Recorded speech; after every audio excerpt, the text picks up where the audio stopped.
Doctor Lakshman Yadav, क्या राजनीति है ये? राजनीति चलने के लिए तमाम चीजें हैं, कहीं पे राजनीति करिए, आप किसी चीज पे राजनीति करिए, लेकिन उस शख्स पे राजनीति कर रहे हैं जिस शख्स की पूरी दुनिया में इज्जत है। अगर भारत का सबसे बड़ा सम्मान कहीं है तो गांधी के नाम पर है। और कैसे कोई गांधी के हत्यारों को इतना महिमा मंडित करके मंत्रिमंडल का हिस्सा रह जाता है और देश के प्रधानमंत्री खामोश हो जाते हैं? क्या तस्वीर है डॉक्टर लक्ष्मण यादव? क्या संदेश है ये आने वाली पीढ़ियों को? बहुत शुक्रिया संजय जी, इस बेहद संवेदनशील और जरूरी मसले पर बातचीत करने के लिए। वसीम बरेलवी का एक शेर है जो मुझे बहुत याद आता है कि अपने हर लफ्ज का खुद आईना बन जाऊंगा, उसको छोटा कह के मैं कैसे बड़ा बन जाऊंगा। बहुत एक पंक्ति का बहुत मौजूं सी बात है। कुछ लोगों को मैं एक एक बाबा साहब अम्बेडकर पर जयंती का समारोह था महाराष्ट्र में, तो मैं वहां एक जिक्र कर रहा था। ये बात लोगों को बड़ी पसंद आई कि 3 किस्म के लोग दुनिया में पाए जाते हैं।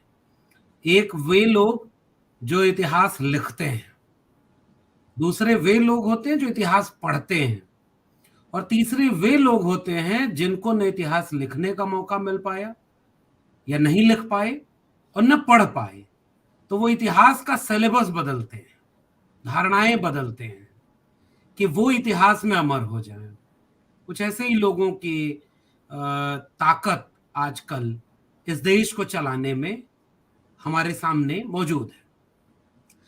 आप गांधी, अंबेडकर, लोहिया, भगत सिंह, तमाम लोग, बिरसा मुंडा, एक फेहरिस्त है। और मैं आप बिल्कुल आधुनिक भारत की बात कर रहा हूं, 19वीं और 20वीं सदी की भारत की बात कर रहा हूं।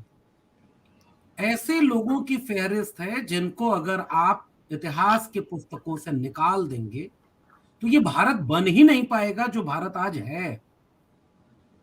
मैं बार बार कह रहा हूं, उसमें 20वीं सदी में एक व्यक्ति ऐसा है जो जो उलझ रहा है लोगों से, लोग उससे उलझ रहे हैं।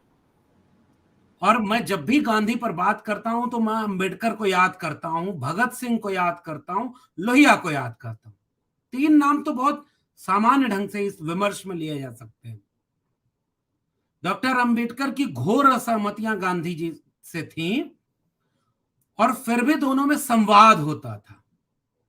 हालांकि कुछ लोगों ने अभी इतिहास की पुस्तक लिख करके ये कोशिश की है कि डॉक्टर अंबेडकर को गांधी की हत्या के दिन, मैं वध नहीं कह रहा हूं, गांधी की हत्या हुई और वह आजाद भारत में पहली आतंकवादी घटना भी कही जाती है, और साफ तौर पर कहना चाहिए। तो कुछ लोगों ने कोशिश की इतिहास की पुस्तक में यह लिख करके कि डॉक्टर अंबेडकर सावरकर या गोडसे के साथ खड़े हैं, उनको अफसोस नहीं हुआ था। और बाद में जब वो पूरा पत्र सामने आया जिसमें डॉक्टर अंबेडकर किसी गांधी के चाहने वाले की मानंद ही अफसोस में है, दुख में है, पीड़ा में है, और वो कह रहे हैं कि हमने बहुत करीब से देखा, बहुत सारे अंतर्विरोध है, फिर भी इस व्यक्ति का जाना हमें दुखी करता है। भगत सिंह, बहुत सारी असहमतियां, फिर भी संवाद। डॉक्टर राम मनोहर लोहिया, एक किताब है, बहुत वरिष्ठ लोग हैं और आपके दर्शक भी पढ़ते होंगे, the guilty man of India partition, Bharat विभाजन के गुनहगार नाम से राजकमल प्रकाशन से प्रकाशित हुई है। उस किताब को भी पढ़ा जाना चाहिए। और इन सब में आप देखेंगे कि वो एक विमर्श है, वो संवाद करते हैं, फिर भी ये सारे लोग अपने हिस्से की लड़ाई लड़ रहे होते हैं। वो केवल गांधी से लड़ाई नहीं लड़ रहे होते, वो अपने हिस्से का आइडिया ऑफ इंडिया बनाने के लिए भी लड़ रहे होते हैं। और दूसरी कैटेगरी उन लोगों की है जो आजाद भारत को या नए भारत को बनाने के लिए कोई कोई खास लड़ाई नहीं लड़ रहे, वो गांधी से लड़ रहे हैं, और ऐसा लड़ रहे हैं कि वो गांधी की हत्या कर रहे हैं। तो एक तो मेरा एक एक वैचारिक पक्ष है इस पूरे विमर्श में कि गांधी, आप एक ऐसे शख्स में, हमारे यहाँ हिंदी की एक किताब लिखी जाती है और मैं गांधी के साथ अंबेडकर और भगत सिंह को रख के देखने की कोशिश कर रहा हूं कि अगर आप इन्हें हटा देंगे तो आप आधुनिक भारत की कल्पना नहीं कर सकते। एक बात तो इस विमर्श के हमने श्रोता और पाठक तैयार नहीं किए, और इसमें फिर आप अब तक की 75 साल की सभी सरकारों को प्रश्न चिन्ह में रख सकते हैं। एक बात, इसके चलते केवल चंद कोई कैबिनेट मंत्री, कोई सांसद नहीं, इस देश में एक तबका ऐसा तैयार हुआ है जिसे ये सारी बातें शायद अच्छी लगती है। और अगर ऐसा ना होता तो किसी कैबिनेट मिनिस्टर और किसी सांसद की यह हिम्मत तो नहीं हो सकती कि वो आजाद भारत का अमृत महोत्सव, अमृत काल में गांधी के हत्यारे को याद करे और उन्हें सेलिब्रेट करे और उस पर कोई कार्यवाही ना हो। इस देश को अपना नायकत्व तो चुनना होगा। अब मैं दूसरे और सबसे अहम बिंदु पर आ रहा हूं। ये जो इस समय का वातावरण है ना, कुछ लोगों को यह भ्रम होगा कि बुलडोजर से घर तो मुसलमानों के ही गिराए गए, हमारे तो नहीं गिराए गए। जेल में केस मुकदमे में कोई दलित पिछड़ा ही जाति के नाम पर मारा गया, कोई गरीब कमजोर ही नौकरी का शिकार, बेरोजगारी का शिकार हो रहा है, कोई कमजोर लोग ही महंगाई के शिकार हो रहे होंगे, हम तो सुरक्षित हैं। अब मैं उस गंभीर बात पर एक टिप्पणी करना चाहता हूं कि यह साफ तौर पर एक संक्रमण काल है। ये अमृत काल नहीं, संक्रमण काल है। अमृत काल का छलावा दिखाकर, जैसे कुछ बाबाओं को टीवी पर बिठाकर वे नोट में चिप ढूंढने वाले एंकर कहते हैं कि ये विज्ञान है, ये चमत्कार है, यहां से एक शंका पैदा होती है कि नए भारत में आप अंधविश्वास वाला भारत पैदा करेंगे या विज्ञान वाला। वैसे ही अब इस देश को, इस संक्रमण काल को पहचानने का वक्त है कि आपके निगाह में जो आइडिया ऑफ इंडिया है, इसके मूल चरित्रों को ही बदलने की कोशिश की जा रही है। और इसलिए मैंने पहली टिप्पणी ये की थी कि कुछ लोग इतिहास की किताब के सिलेबस बदल रहे हैं, एनसीईआरटी के सिलेबस बदल रहे हैं। वो केवल सिलेबस नहीं बदल रहे हैं, अब वो इस भारत को बदल देना चाहते हैं। गोडसे, गोलवलकर, हेडगवार, ये एक विरासत है और सावरकर से शुरू होती है। सावरकर तो वो लोग थे भाई, पहले तो तारीफ करते हैं, हम कहते हैं कि भाई ठीक है, जेल गए, इस देश की आजादी के लिए जेल गए, लेकिन काला पानी में और सारे लोग थे, लेकिन माफी मांगने वाले यही वीर निकले, जिन्होंने अपनी पुस्तक में अपने नाम के आगे वीर लिखा। इनका नाम जुड़ता है गांधी हत्या तक। अब मेरा कहना यह है कि इस देश के आम नागरिकों को यह तय करने का वक्त है कि आप गांधी से असहमत हो सकते हैं, आपको गांधी की बहुत सारी बातें नहीं पसंद हो सकती हैं, जैसे आपको अंबेडकर की बातें नहीं पसंद आती हैं, जैसे आप भगत सिंह को भूल जाते हैं, जैसे आप जयपाल सिंह मुंडा को याद नहीं रखते।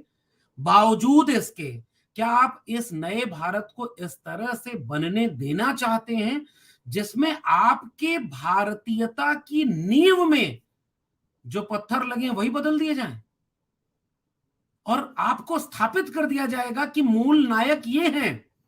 और मैं बार बार एक चेतावनी देता हूं, पिछली बार भी 4 PM पर एक डिबेट हुई थी और मैं उसमें शामिल हुआ, वहां भी ये बात बोला था, फिर से दोहरा रहा हूं, क्योंकि खराब बात बोलने वाले लोग बार बार अपनी बात दोहरा रहे हैं, तो सच भी बार बार बोला जाना होगा।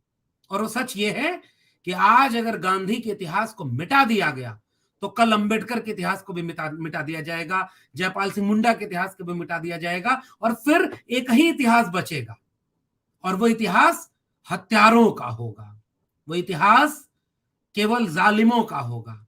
और उन्हें महिमा मंडित करने वाले लोग छद्म करके आपसे कहेंगे कि मैं गांधी के हत्यारे को देशभक्त कहने वाले को दिल से माफ नहीं कर पाऊंगा।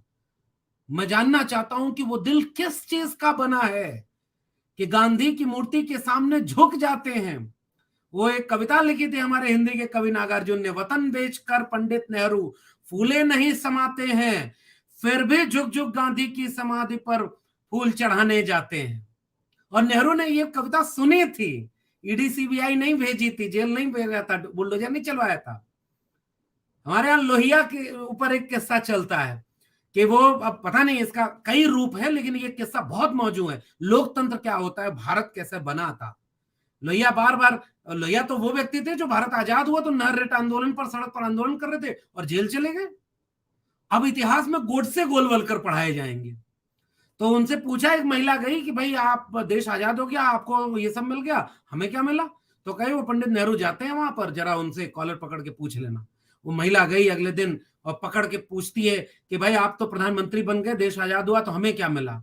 उन्होंने कहा कि आपको ये मिला है कि आप अपने प्रधानमंत्री का कॉलर पकड़ के सवाल पूछ सकते हैं। आज सवाल पूछ दीजिए तो आपके ऊपर क्या क्या हो जाए, आपको नौकरी से निकाला जाएगा, आपके ऊपर केस मुकदमा लगाया जाएगा, बुलडोजर चलेगा, सब कुछ हो रहा है। लेकिन जिसके ऊपर ये सब नहीं हो रहा है, क्या वो ये नहीं समझ रहा? और इसलिए मैं आखिरी टिप्पणी केवल यही करते जा रहा हूं कि ये सामान्य घटनाएं नहीं है। गिरिराज सिंह को पता है कि उनकी बात पर खुश होने वाला एक तबका इस देश में तैयार किया जा चुका है। गांधी की मूर्ति पुतले पर गोली चलाने वाली महिला को पता है कि जेल में उसे नहीं डाला जाएगा। प्रज्ञा ठाकुर को यह पता है कि वो हिंदू हृदय सम्राट या पुरोधा बन के हमेशा उसी दिल से माफ न करने वाले व्यक्ति के पीछे बैठे रहेंगे। और कुछ लोग विदेश में जाकर गांधी की बात करेंगे। वे ही लोग हैं जो विदेश में जाकर कहते हैं कि हम युद्ध के देश से नहीं, बुद्ध के देश से आए हैं, और भारत में आकर के बुद्ध के खिलाफ युद्ध छेड़े हुए। वही लोग जो विदेश में जाकर के गांधी को याद करते हैं, अंबेडकर को याद करते हैं, वो लोग कहते थे कि अंबेडकर ना होते तो मैं देश का प्रधानमंत्री नहीं बन पाता, और अंबेडकर के खिलाफ पूरा भारत बना रहे। तो ये जो नया भारत अब बनने वाला है ना 24-25 में, और 25 में अगर ये रहे तो ये एक ऐसा भारत बनाएंगे जिसमें विलन होंगे गांधी, अंबेडकर, बिरसा मुंडा, जयपाल सिंह मुंडा, और नायक होंगे गोडसे, गोलवलकर, हेडगवार और इनके जो तमाम हत्यारे लोग। केवल इतनी बात कहनी, अगर ये भारत आपको कबूल है तो बहुत बधाई, आपको अग्रिम बधाई। शुक्रिया। लक्ष्मण यादव जी, आप विश्वविद्यालय में पढ़ाते हैं, आपकी पाठ्य पुस्तक में मैंने किसी राज्य की पढ़ा था कि एक बुलबुल आती थी, वो सावरकर को निकालती थी और सावरकर को अपने पंखों में बिठा के पूरा घुमा के और फिर बाद में काला पानी में छोड़ जाती थी। अब कुछ कुछ ऐसी किताबें फिर पढ़ने को मिल सकती हैं क्या दोबारा हमें?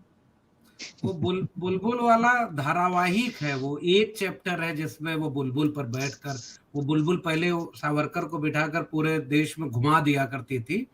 फिर कुछ दिन बाद जब वो बुलबुल आती थी तो नाली के गैस से चाय बनवाती थी। फिर उसने कान में आकर फूंक दिया कि बादल आते हैं तो रडार काम नहीं करते।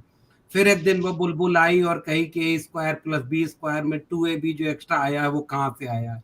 अब आजकल नई, अभी हाल ही में बुलबुल ने एक किस्सा और सुनाया है कि वो स्कूटर पर ट्यूब ले जाकर के कैसे जो है खेती और क्या गैस से वो क्या, मतलब दिलचस्प है। खैर, मैं बार बार कह रहा हूं कि मेरी चिंता ये है कि अगर तर्क, विवेक, वैज्ञानिकता जो भारत के संविधान के अनुच्छेद 51A में दर्ज है कि हमारी जिम्मेदारी है कि हम एक ऐसा भारत बनाएंगे जिसमें तर्क होगा, वैज्ञानिकता होगी, विवेक संपन्नता होगी, अगर वो खत्म कर दिया जाएगा तो ऐसे ही बुलबुलें पैदा होती जाएंगी, ऐसे ही किस्से गढ़े जाएंगे, और ऐसे ही जो खलनायक हैं वो नायक बनाकर एक दिन पेश कर दिए जाएंगे। और उन्हें आत्मविश्वास इस बात से मिल गया जब वो गुजरात से निकलकर दिल्ली की कुर्सी पर काबिज हो गए, जब वो गोरखपुर से निकलकर लखनऊ की कुर्सी पर काबिज हो गए, तो ये आत्मविश्वास वहीं से आ जाता है कि अब तो फिर कुछ भी कर सकते।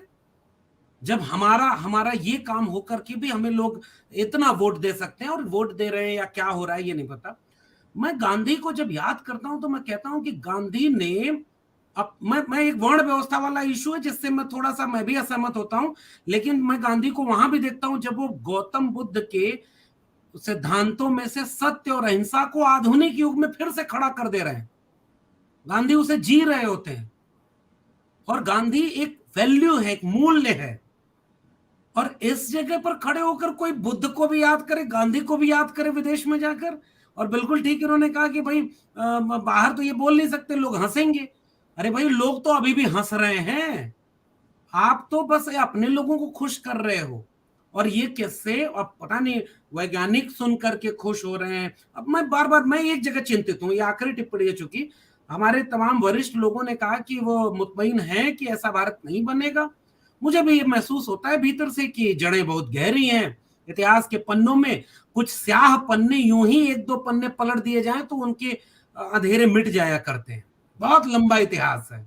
अखंड भारत वाले कभी अशोक को याद नहीं करेंगे, बुद्ध को याद नहीं करेंगे, लेकिन वो इतिहास कभी मिटाया नहीं जा सकता।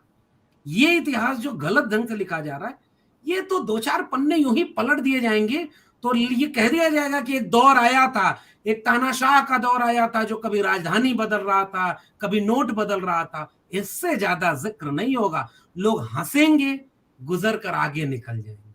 हाँ, लेकिन वो कितना स्याह होगा, वो जब तक वो अध्याय पूरा होगा कितना नुकसान कर चुका होगा आइडिया ऑफ इंडिया का।